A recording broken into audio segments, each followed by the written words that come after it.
Hello everyone. Good afternoon. Welcome back to another webinar series of Design Advance. Hope the previous webinars proved to be fruitful in gaining knowledge in developing adaptive arenas. So for today, we'll be having another webinar focusing on the quantification part of it. So just give me a second, allow me to present my screen, and then we can start the today's session.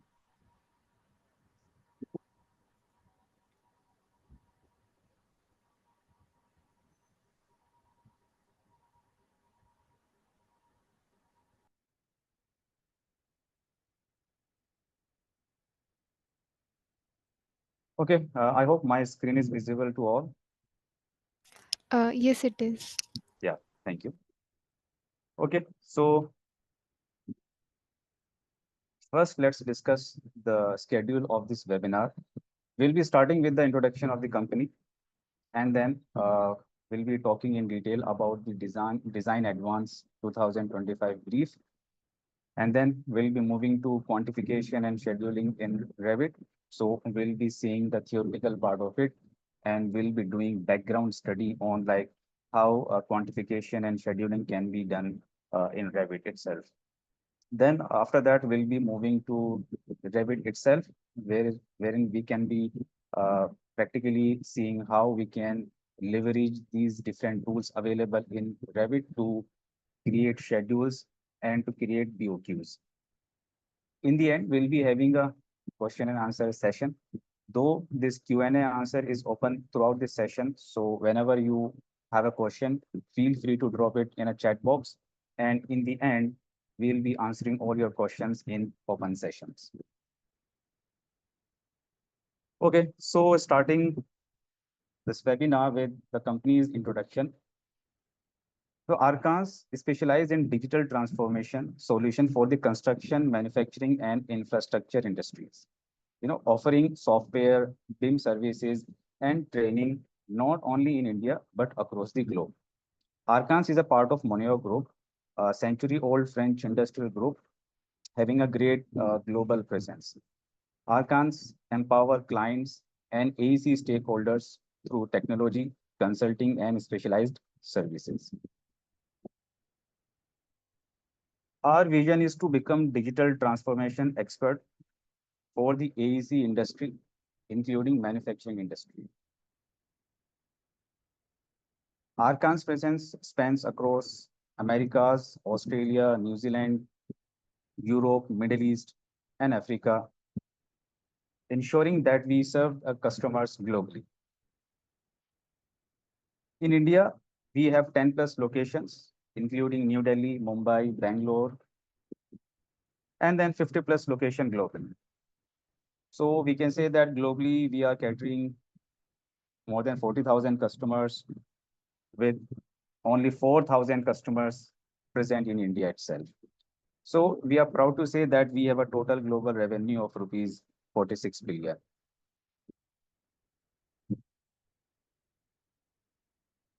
And as at Arcans, we don't limit ourselves to one domain, but we bring expertise across architecture, engineering and construction, manufacturing and infrastructure, oil and gas, as well as education, government and media and entertainment. So these wide industry focus allows us to transfer innovation and best practices across different sectors, giving customers more value. And talking about our services portfolio, then in the technology portfolio, we provide end-to-end technology solutions, including software development, customization, integration and implementation. Along with that, we also offer support and services, helping clients and maximize their software investment. And in the consulting vertical, we focus on software consulting, corporate training frameworks, and professional training programs. The aim is to empower organizations and their people with the right knowledge and expertise to use technology effectively. Then in the transformational services vertical, we focus on helping business transform their workflows and processes, which include design automation, BIM consulting, workflow optimization, data management, and digital transformation initiatives. Also, we support resource deployment and custom development to meet unique customer needs.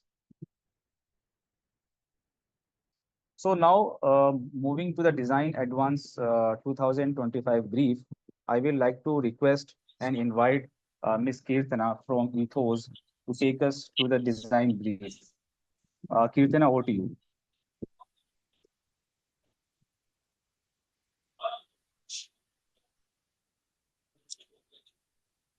Thank you, Park, for giving me the opportunity. Let me share my screen.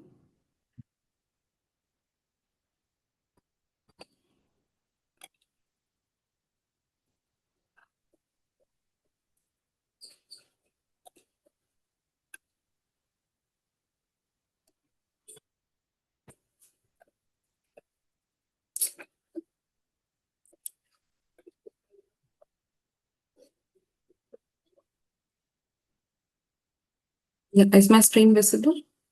Yes.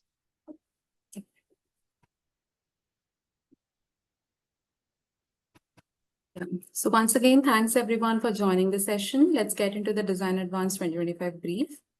So we'll be looking at the following in this particular presentation. So that's the theme of the competition, the task, the participation guidelines, and frequently asked questions.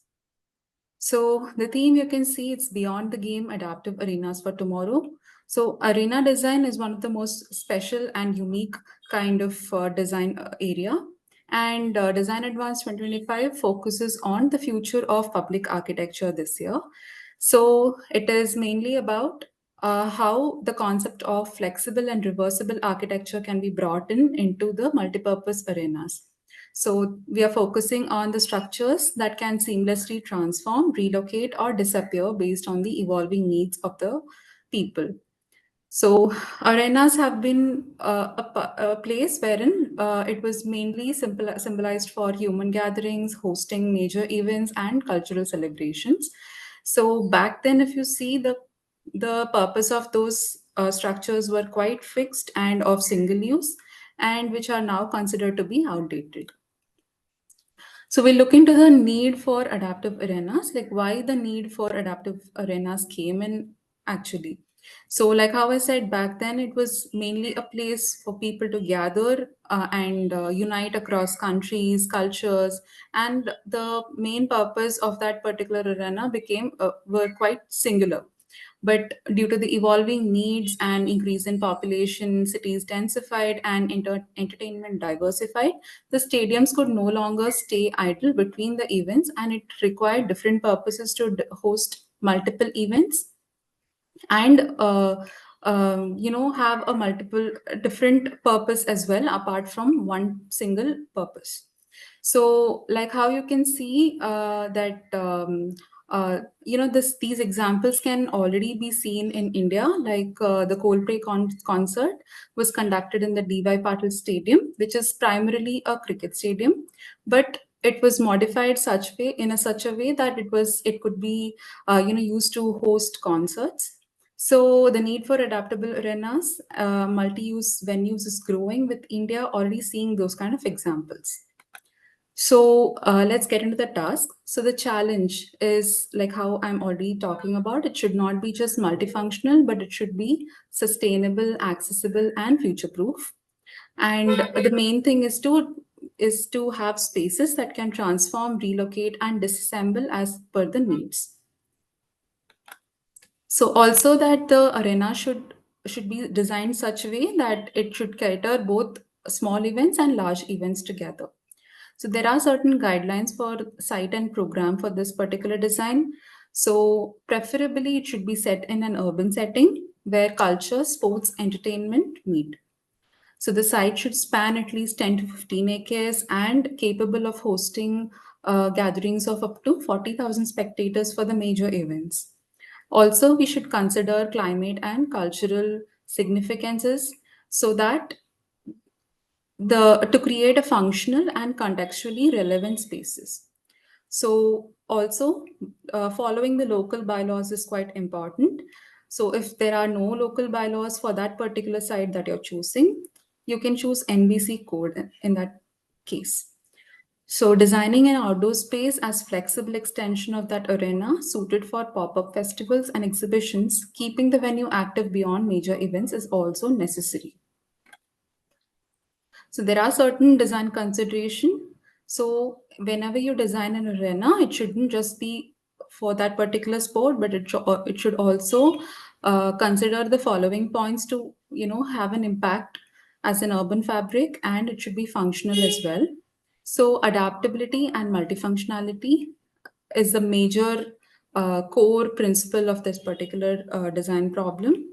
Then we should look into scalable seating and crowd management, universal accessibility and user experience, sustainability and climate responsiveness, ephemeral, reversible, and circular design, cultural sensitivity and architectural identity, smart infrastructure, and digital integration. So these are the prizes. So there are certain cash prizes for the top three winners from 75,000, 50,000, and 25,000. The top entries will be published on the competition website. The top three winners get free entry to accounts in BIM for design program. All participants who have submitted the entries will get a discount voucher of 40% on BIM for the design program, and e-certificate for all participants who have submitted the competition entries will be there, and recognition for the institutes that adopt the brief as studio project. So there are certain participation details, that is the registration closes by 16th of October, submission closes by 29th of October. And who can participate? All the UG and PG students, as well as young professionals from architecture, planning, civil engineering, and design can participate globally. And also people who have graduated in the year 2023 or later can participate for the same. So a maximum of 3 members per team is allowed, and interdisciplinary and intercollege teams are also allowed. So let's look into certain frequently asked questions that you also might have before getting into the competition. So is there any registration fee for the competition? So there is no registration, it's free. I am a student from an institution placed out of India and don't see my school listed. Am I still eligible? So all design students worldwide are eligible. If your institute isn't listed during the registration, click on not listed and enter the name. It will still be recorded and accepted. So can the team members be from different colleges? As discussed earlier, you can have inter-college teams and inter-batch teams as well. So what if one of my teammates can't attend after registration? So there is no problem in that in individual participation. You just need to ensure that the work done by you is solo, and you have to make sure that work done a solo and the teammate isn't participating or withdraws from the competition after the registration. So can we choose our own site? Yes, you have total totally it's up to you to choose your site. It can be in any urban site, urban context, in tier 1 and tier 2 cities of areas 10 to 15 acres. And the last question is, I have already worked on an arena project in the past. Can I resubmit it? So absolutely, you can submit something which you have already worked. You can update it or modify it to align with the current brief, and you can submit your entry as it is. So that's it from my side. Here is the code for registering for Design Advance. You can scan this, and we'll be sending a link for registration also. So if you haven't already registered for the competition, you can go ahead with it. That's from my side. Thank you. Over to you, Afank. Okay, thank you, Kirtana, for explaining in detail the brief. Hope the participants have got a clear understanding on like what is expected from their side in order to successfully submit the submission. Okay, now we can move to the next part. Just give me a second.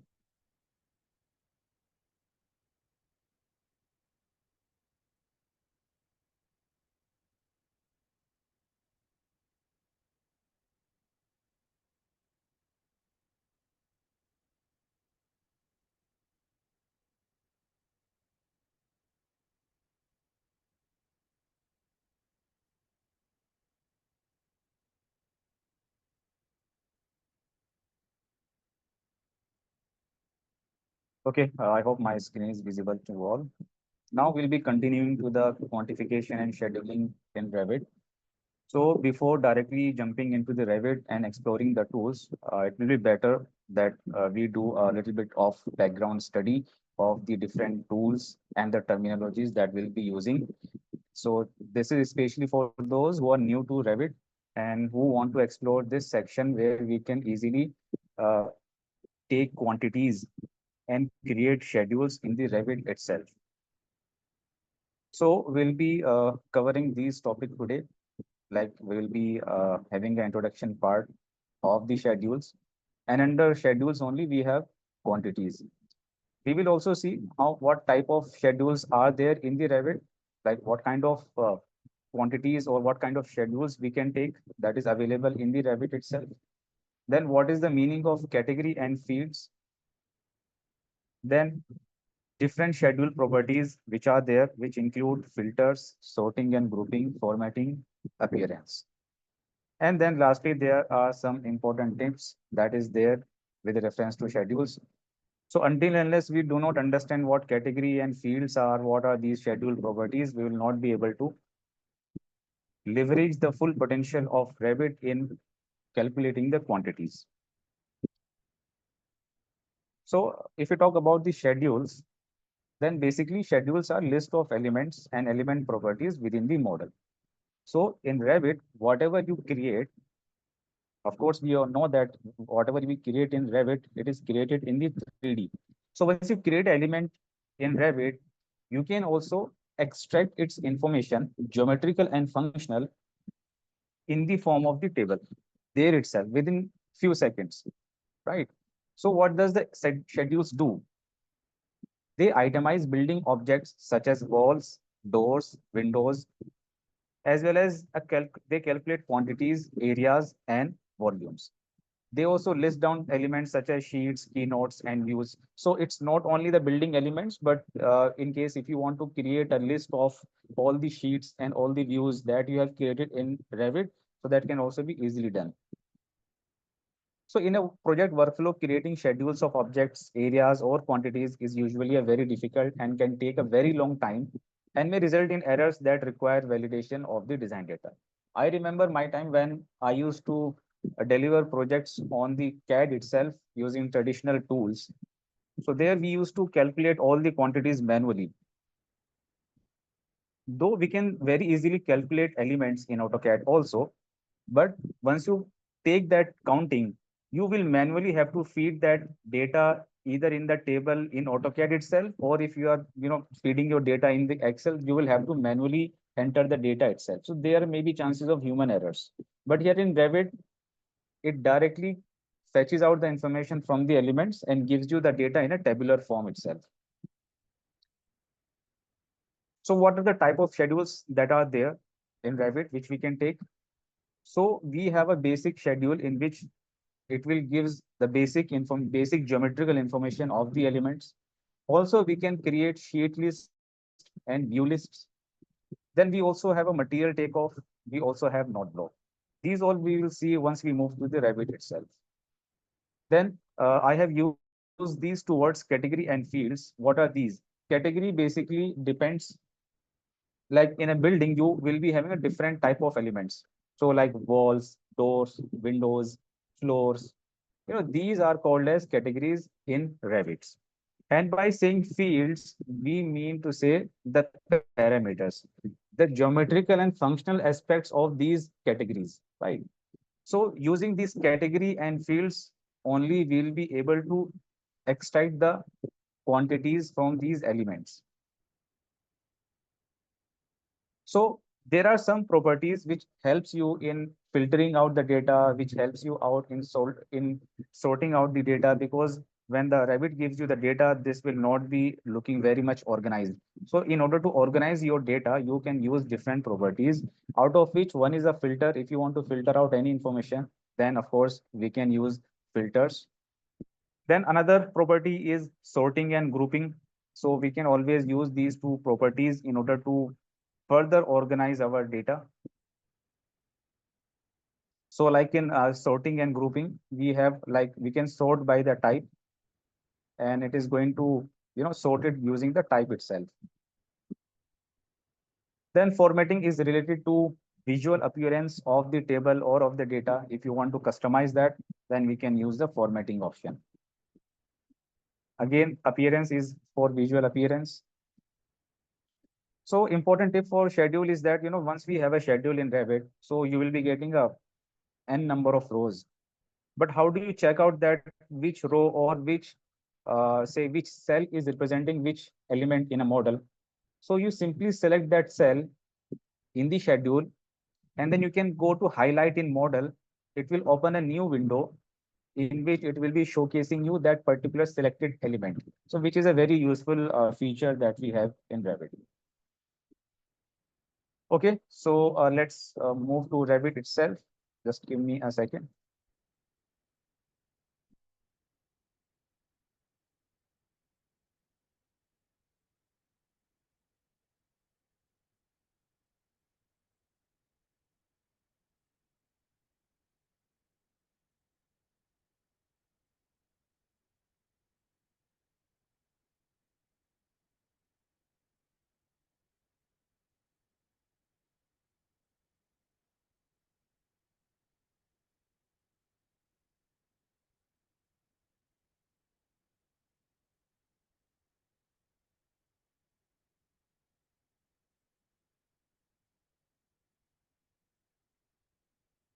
Okay, so this is in continuation to what we were have been developing in the past webinars, since uh, the topic, or we can say the theme for this Design Advanced series is the adaptive arenas.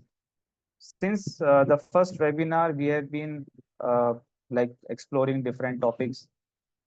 And as we progress in the webinars, so accordingly, we have been developing one structure at least, so we can experiment and explore tools in that particular structure itself. And again, the idea is here not to develop the entire structure, but to uh, show you the option that is already available in the Revit, which will ease out, or which will help you in, easily taking or easily carrying out the entire work of your workflow. So, I mean, if you have attended the previous webinar, so this is what we have been developing. So we have developed one structure for this, and of course, the scale of this stadium is very large. And we also developed some seating along with that. We have the chairs. Now, of course, in the submission, there's all the submissions are incomplete without numbers. So everyone is very much eager to understand, like, what is the number, like what is the area of your stadium, what is the capacity of your stadium, right? uh, how much material you have used. So just imagine a situation, if you were to suppose, if you were to create this complex structure in SketchUp or in AutoCAD, how you will be calculating the number of chairs. I mean, the idea is simple, that of course the chairs will be in the form of blocks in AutoCAD. So you can simply count the number of number of blocks, and then it will give you that how many blocks or how many chairs are present in your file, entire file. And of course, you will have to be very much cautious to select the number of chairs that is there in the CAD file. Otherwise, if there are some blocks which are far end present, then it will also count that block also. So once you get that number, then what you do? If you are creating a table in the CAD, then you feed the numbers there using text command. Or if you are feeding the data into Excel, then you manually feed that data into the Excel. And what you do in the end, while making a sheet, you again bring that Excel into the sheet itself. Now just imagine that you have taken lots of steps, and if in between there is a change in number of chairs, I mean, you want to increase or decrease the number of chairs that is there. So you will again have to retake this entire steps again and again. That is count the again, feed the value again in the Excel, make a PDF out of it, and then link this to into your sheets, right? But here we can very easily calculate these quantities. And of course, in Revit, any quantities can be easily taken out. Maybe if it is a wall, if it is a floor, if it is a roof, or if it is some movable items, maybe some furnitures, that can be easily taken out, right? So let's see, we have this stadium here. We want to calculate number of chairs. Also in the steps, you see that this orange color, let's say different material is used. So we also want to calculate the quantity of these some different material that is being used on the threads, right? We also want to calculate the area of this ground that is there. So how to calculate the areas? Of course, if you go to the view tab and you go under the schedules, then these are the different type of schedules which I was talking about in my presentation that is available under Revit. So there is a normal schedule which can easily just count the number of items that is present in the model. Then you have a graphical column schedule, which basically enlist all the columns there in your model in a graphical manner, showcasing what is the height of each column. Material takeoff. So the difference between schedule and material takeoff is that material takeoff will give you material related information.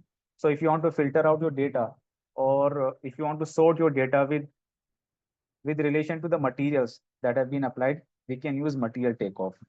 We can also create sheet list, which means that how many sheets we have created in our file, they can be represented in a tabular form. Note block is for creating legends. If you want to specify some special comments or remarks, you can use note block. And view list can also be used for creating the number of views that you have in your model. You can also list them in the tabular form. So starting with schedules and quantities, first I need to check, let's say if I'm going for the chairs first. So what I need to do first, I need to check what category this particular item belongs to. So maybe if I can just select one chair, so you see that this chair belongs to the, of course, stadium chair family, and the type is stadium chair ST1, right? So the sitting has been done in a way that they are differentiated as per the thread, as per the step. So this is thread one. So if I can just hold on.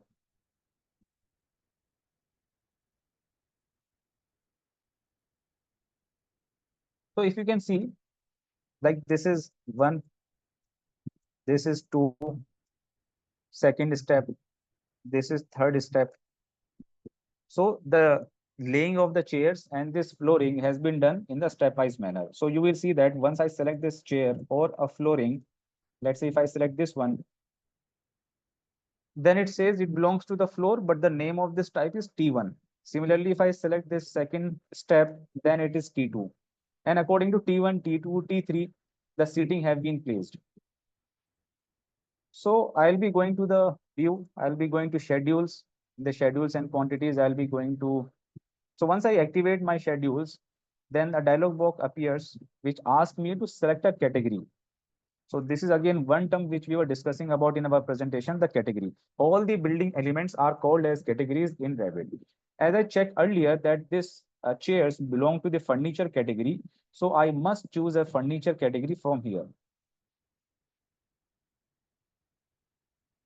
So I'll be selecting the furniture category, and this all were created in a new construction phase. So that is completely fine. It's okay. And then I can go to OK. Now next, it asked me to select the fields. So these were the two important terms that we were discussing. One was the categories, another were the fields. So fields are basically your parameters, or we can say columns of the table. So what all information do you need for these chairs? I just want to count them. But for that, I can also take the family. So I will just get this field family. Also, I'll be taking the type. Then also, I have also mentioned something in the mark as T2. I'll be also taking a mark. These all are instance properties. And lastly, if there is any comment or if there is any reference image associated with that, we can also take it. And lastly, I will be taking the count option. So these are the four information that we need with the reference to these chairs. And once done, I can just go for OK. And you will see that within a few seconds, it has calculated all the chairs that is there in our model. But the numbers are very huge, you will see that. And the problem with our schedule is that the Revit is counting each chair one time. Though they belongs to the same, type, but still it is counting one by one. Also, you will see that though the data looks like it is filtered, but still it is not. So what we can do, we can go to the sorting and grouping from here, and we can sort by type. And also we can just add a blank line after this, and then okay. So now you will see that after each type, there is a blank row that we have, but still it is showing that still it is counting one by one. So what we need to do, we'll go to sorting and grouping again, and we will uncheck this option called as itemize every instance. Now what was happening that each instance was being counted. So we will uncheck this and go for okay. And now what you see that though they belongs to the same family, so this family remains the same. In the type, you will see that stadium chair ST1. These are the different types of the chair that we have. That is on the front row, we have ST1 chair types. On the second step, we are having ST2, and there are 121 chairs. On the third step, we have ST3 type chair, and we have 125 numbers. These are 125 numbers. Likewise, it has calculated all the numbers. So you will see that so there are around 120, 121, 125 like this. And the good thing here is that if I go to my floor plans level 1, just pay attention that in the ST1, in the step 1, there are 120 chairs, right? So when I go to level 1, and what if I remove one chair from here? Just remember that it was showing 120. Okay. So what I will do, I will simply select one chair and I will delete this from here. Now let's check in the schedule whether the quantities gets updated or not. So when I go to the furniture schedule, here you will see that before it was 120, but now it has changed to 119. It means that there is a live link between your schedules and your model. So whatever changes you do in the model, they get updated in the schedule itself. And even after you put the schedule in your sheets, so it also get updated in the sheets as well. So that is the first advantage that you get if you extract quantities from the Revit tool. Okay. So now let's say you want to get the total of this. That can also be done very easily. All you need to do is you go to the formatting, you go to sorting and grouping, and you activate the grand total from here. And then it is going to show you total number of chairs that is there. So now it is coming out to be 865. Though I have not, sorry. So I have not developed the stadium completely, but just to show you the steps that we can take in order to calculate the number of seatings in the stadium, you can do in this way. Again, the seatings will be coming on the next part, but there are currently what you are seeing right now in the stadium or in the view, these are 865 chairs that is there. So that is schedule 1, but later on, what other properties are associated with this, like for the visual part, I can simply select this column and I can just, scroll down, align the cell. Like for horizontal, I can just bring this in the center. And for vertical adjustment, I can also bring them in the middle. Then simply for borders can be done. So this is again the similar concept we have in the Excel also, how we edit the visual appearance of the table itself. You can also change the title of this schedule from here itself by simply clicking it here. And you can say seating or chairs schedule, whatever you want to say, seating count. Maybe you want to say seating count.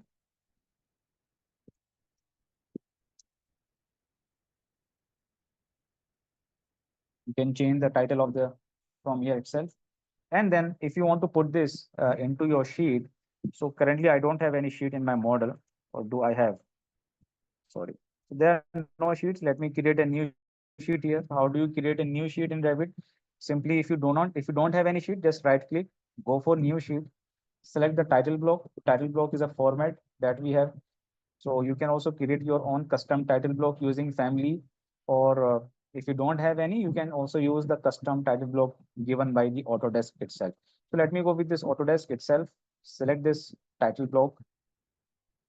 And what I need to do, I just simply need to select and drag and put my schedule here itself. So I do have a seating count here. It is showing with the reference to the different type ST1, ST2 that I have just created. And it is showing me the count and the total count of the number of chairs. Again, this is dynamic. So this table that you see here is again live linked with your model. So even if I do any changes there, it will be automatically getting update itself. So no more to, again, repeat the same steps that you need to do for counting different items. Going back to the model, and now let's try to explore fetching out different more quantities. So another, we have this step here. As you can see, this floor, and if I just go to this section,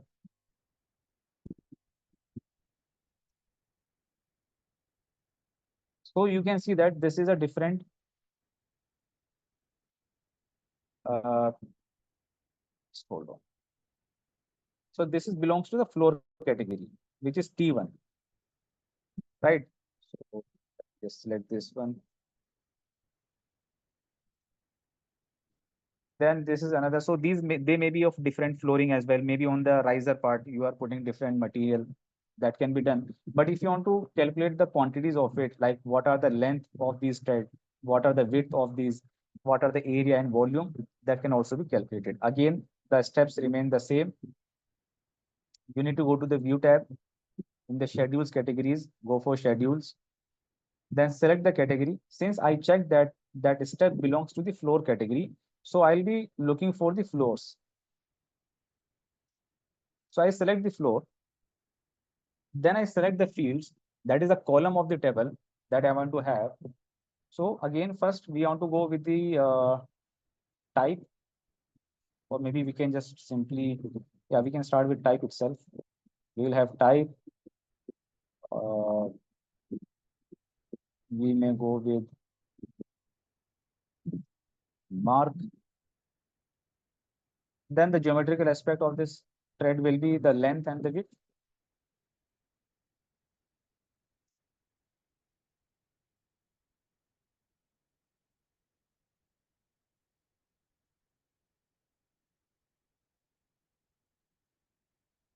Okay, we can take area first.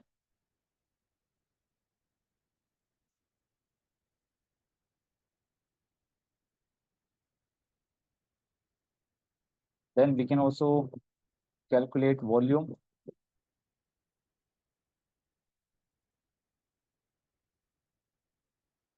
Also, we can go with the count option. You can also put the cost. If you want to take cost, cost can also be taken from here itself.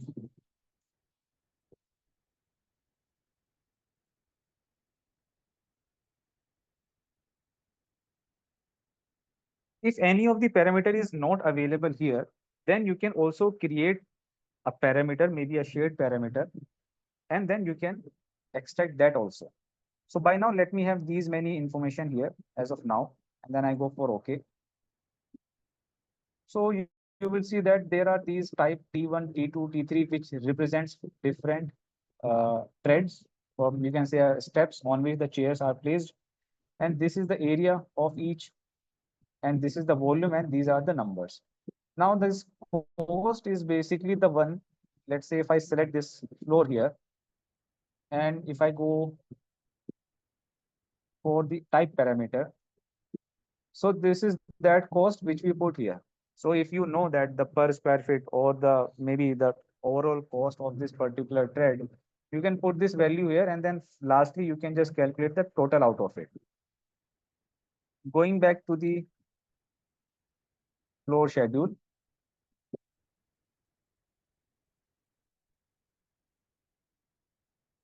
again I can simply select this,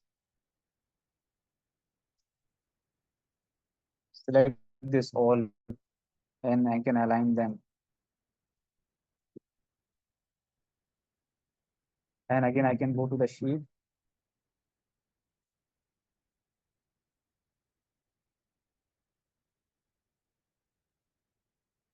I can put this also here.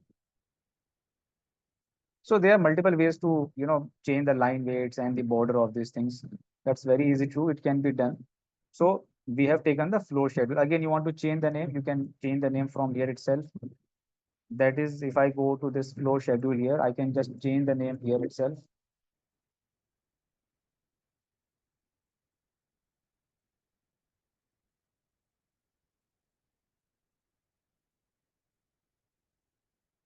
So you will see that in the sheet also, this name gets changed. Right? So moving back to the model. Now let's say you want to calculate the area of this ground, which is being shown in green color. First, you need to know what this is. So if I select this one, it says that it is a topo solid.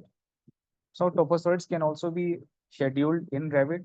Again, what we do, we go to the view tab, we go to schedules and quantities. We select topo solids from here.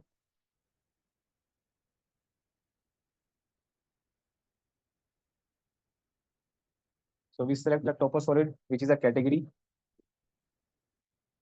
Then we want the area. We want to, of course, area is what we require for now in this because it is a different shape geometry. It is not purely rectangle, but it do have a curves. So we just want to know the area of the ground. And then we can also have the type. We can also have family. Let's bring family up. Then let's second we can have the type, and lastly we can have an area of it. So when I go for OK,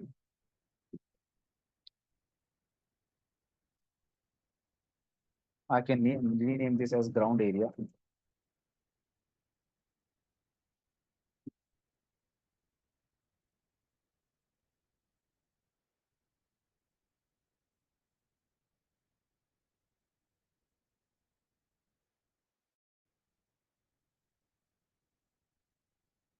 So basically, this is a type of grassland. I mean, this is the cross section of this topo solid. You can also customize this as per your choice.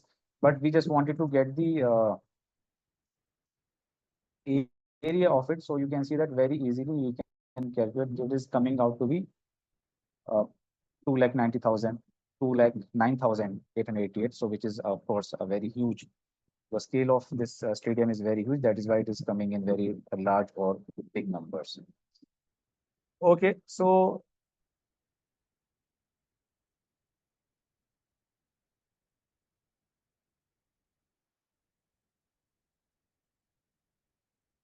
these are some elements which can be easily calculated. Now, if you talk about these panels, the curtain panels, if you want to calculate these, of course, each panel is unique in nature. They are not same. So using these simple workflow that I have shown you, you will be able to calculate the total area and the volume of these panels because if I need to select these panels, I can individually select them. If I show you, if I just hover over there and select this one, so these each panel are selected and you will see that they belongs to the curtain panels family, which means that they can also be scheduled in Revit.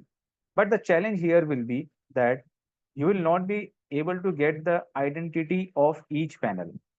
Now, in order to get the identity of each panel, like the area of which panel is shown, let me just show you how it will look like if you try to schedule the panels in this model. So let me go for schedules. So these were curtain panels. I can just go for curtain panels as well.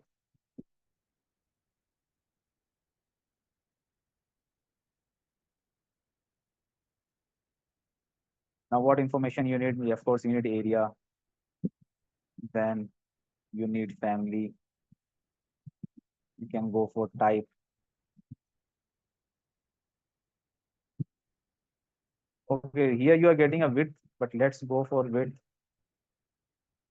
And instead of length, it will be telling you height. That is fine for us. So it's not going to coming to be exact.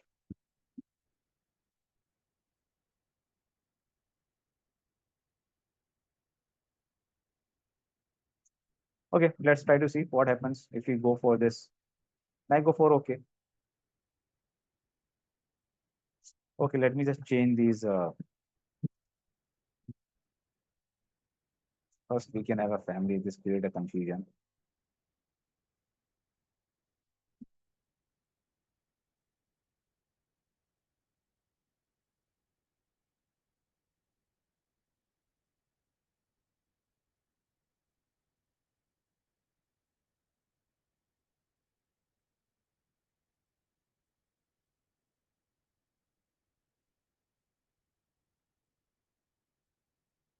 So you will see that it has picked all the panels and it is showing the area. Of course, it is not showing you width and height because I guess it is a rhombus. We have taken a rhomboid pattern. So it's not telling you because you do not have exact width and height. But what you are getting is the area out of this. And these are many numbers. So it has calculated each panel. But again, the challenge here is that so you cannot uh, like understand exactly which panel it belongs to. So simply if I select this one and highlight in model, so you will see that it has highlighted that it is this model which is selected in the, hold on, let me close the inactive views first. And me open a panel schedule.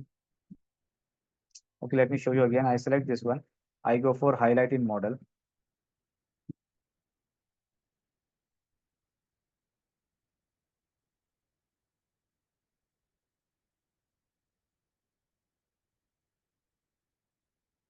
I guess it was sometime it takes create problem because of the geometry. Let me find it again. Let's try to find out some other panel.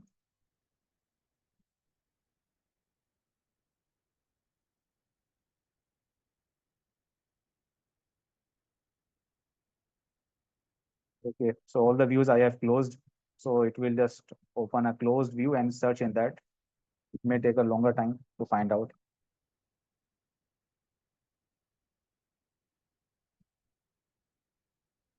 So this is the panel that we were seeing in the panel schedule, this 58. So if you want to take out the exact dimensions of the panel, of course, you will have to take the help of Dynamo. So Dynamo have been already covered in the previous webinars. So you can leverage the Dynamo in order to take out these exact information of each panel. And like if you are thinking how these panels are, what do you say, executed in real time, like how we construct them, then of course we use some latest technologies. Now digital fabrication is in great use. So using some parametric or computational design softwares like Rhino, Grasshopper, you can create the geometry of these panels, and then you can using the digital fabrication, you can very easily fabricate these elements individually, and then on the side you just assemble them, which ultimately creates a organic form or a parametric facade. Okay, so time is running up. Maybe we can just have a question and answer session now. So let me see if there are some questions. Please feel free to ask if you have any queries, any suggestion or questions regarding this. Tanya, can I have a questions maybe? Oh,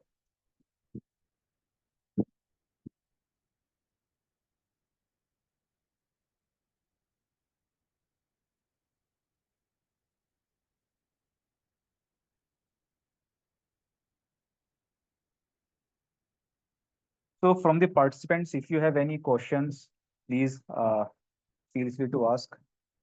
You can drop your questions in the chat box.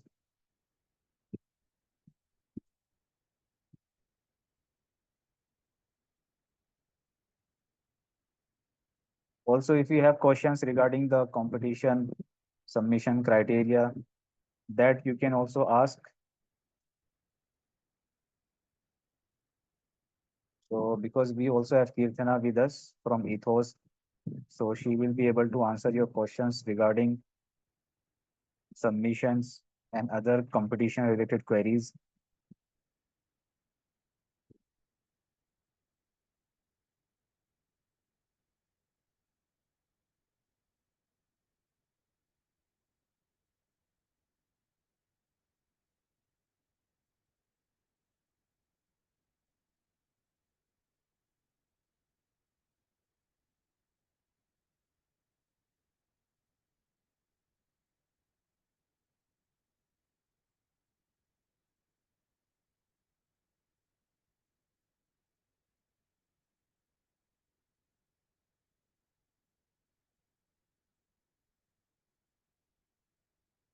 So are you able to access the chat box, participants?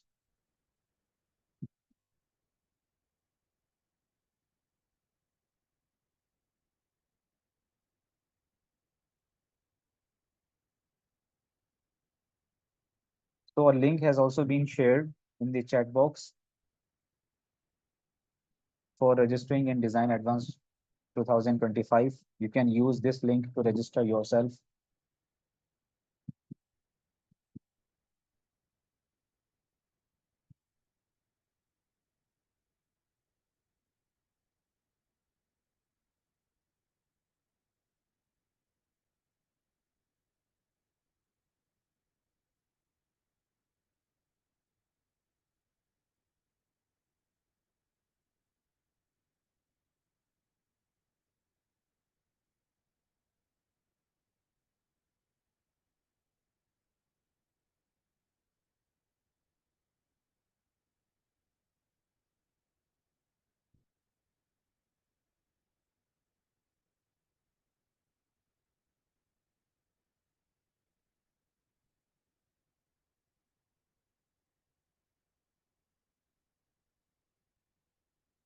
Oh, sorry, chat is disabled. Sorry for that. Let me just go with this.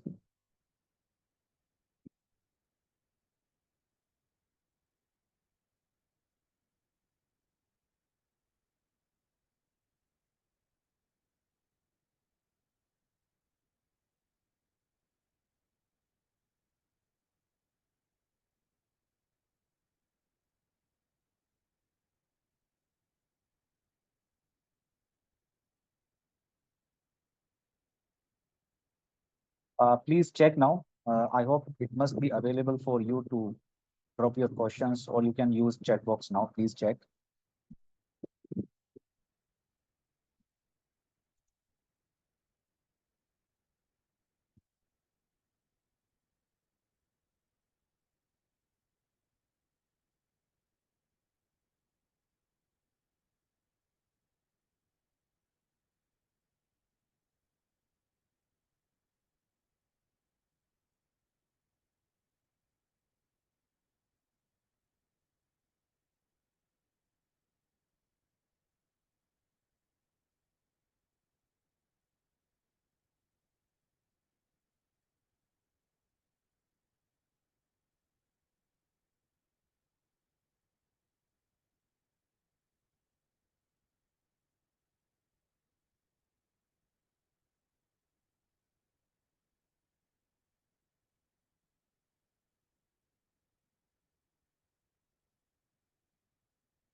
So you can also use question and answer option in the Zoom to ask your question, or if you want to put your questions in the chat box, that you can also do. If you have any questions, queries, please feel free to ask. I understand that time is quite less to cover this topic, but still I tried my best to give you the glimpses of the possible option that we have in the Revit for fetching out the quantities of different elements that we create in model in Revit.